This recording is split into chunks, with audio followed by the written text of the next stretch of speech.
ఇద్దరు కూతుర్లకి చెరొక 100, 200 కోట్లు కట్నాలు కూడా అంత ఇచ్చేసారంట. లేదు, అంత లేదు. నేను ప్రాపర్టీస్ ప్ర- సగం కొన్ని- మణికొండ మీదే అంటారు కదన్నా. అలా కుప్పాలు కూడా. నేను ఫస్ట్ థింగ్ అందరూ అనుకునేలాగా నేను డబ్బు మనిషిని కాదు. ఉమ్. నాకు నా ఒక పార్ట్నర్తో డిఫరెన్స్ కూడా వచ్చింది దీని విషయంలోనే. నాకు డబ్బు ముఖ్యం అని తను అన్నాడు, నాకు మనిషి ముఖ్యం అని నేను అన్నా.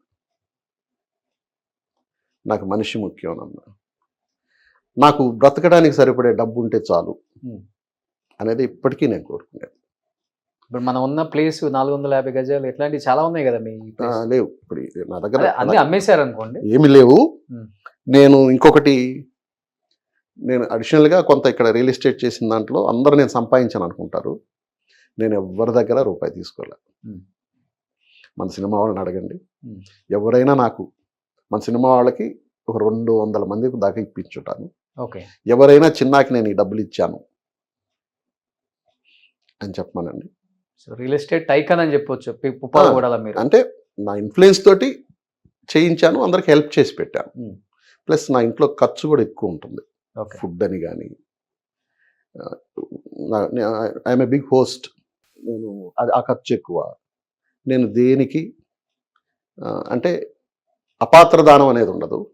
ప్లస్ ఇంకోటి నా సంపాదనలో సినిమా సంపాదన కాకుండా వేరే సంపాదనలో ఏదైనా ఉంటే 10% ఆఫ్ మనీ పక్కన తీసిపెట్టి ఆమె కోసమే మణికొండలో ఒక గుడి కట్టించాను. కొన్ని టెంపుల్స్కి వాళ్ళు ఏమడిగితే అది చేయించాను. ఊర్లో చాలా కాస్ట్లీగా నేను మా బావమర్ది కలిపి మహాలక్ష్మీదేవి గుడి కట్టించాము. ఓ సూపర్. Every year. ప్లస్ కొన్ని సోషల్ సర్వీసెస్, ఈ హాస్పిటలైజ్ ఉన్న వాళ్ళకి, లేదు ఏదన్నా బాగలేదన్న వాళ్ళకి, ఏదున్నా కానీ నాకు ఇప్పుడు నేను క్లబ్కి వెళ్తాను కదా, క్లబ్లో బాయ్స్ అందరూ ఉంటారు. వాళ్ళకి నేనంటే బాగా ఇది, ఎందుకనంటే నాకు అపోలోలో బాగా కొంచెం ఇన్ఫ్లుయెన్స్ ఉంది. ఆ పిల్లలందరికీ ఎప్పుడు వెళ్ళినా ఫ్రీ చెక్ చేస్తారు. ఓకే. ఇప్పుడు సినిమాలో సంపాదించిన రెమ్యునరేషన్ చూసి సీరియల్లో రెమ్యునరేషన్ చూడబుద్ధి అవుతుందన్న మీలాంటి వాళ్ళకి అసలు? నేను అసలు డబ్బు మనిషిని కాదన్నాను కదా. ఓకే. ఏదో పని చేయాలి అంతే. సో ఇప్పుడు నిన్ననే జరిగింది ఒక ఉదాహరణ. ఒక ప్రొడ్యూసర్ ఫోన్ చేశాడు, గెస్ట్ క్యారెక్టర్ ఒకరోజు చేయాలని లాస్ట్ ఇయర్ అడిగారు. లాస్ట్ ఇయర్ అడిగితే ఓకే, నేను గెస్ట్ అయితే I will take double the remuneration. రెగ్యులర్గా సీరియల్ తీసుకున్నాను, ఒకరోజే కదా, అలా లేకపోతే చేయను అని అంటే చేయకుండా ఏం బాను అంటే అలా అయితే చేస్తానంటే ఓకే అన్నారు, చేయించారు. అది గెస్ట్ అనుకున్నది ఏంటంటే రెగ్యులర్గా అప్పుడప్పుడు రావడం మొదలుపెట్టింది. ఇప్పుడు రేపు షూటింగ్ అదే. ఇప్పుడు సీరియల్స్లో అంటే సినిమాలో మీరు తీసుకున్న పర్ డే రెమ్యునరేషన్ అంటే అది 1 లక్ష ఉంటుందా పర్ డేకి? అప్పుడు అంత లేవుగా. అంటే తర్వాత కూడా చేశారు కదా. తర్వాత అయినా మేము వచ్చేటప్పటికి కూడా అంత లేదు. తీసుకున్న టాప్ రెమ్యునరేషన్ అంటే పర్ డేకి 70,000, 50,000. 50,000. అంటే ఇప్పుడు నేను దేవర ప్రసాద్ గారు ఆ రోజే నాకు అల్లుడా మజాకలో ₹1,00,000 రెమ్యునరేషన్ ఇచ్చారు.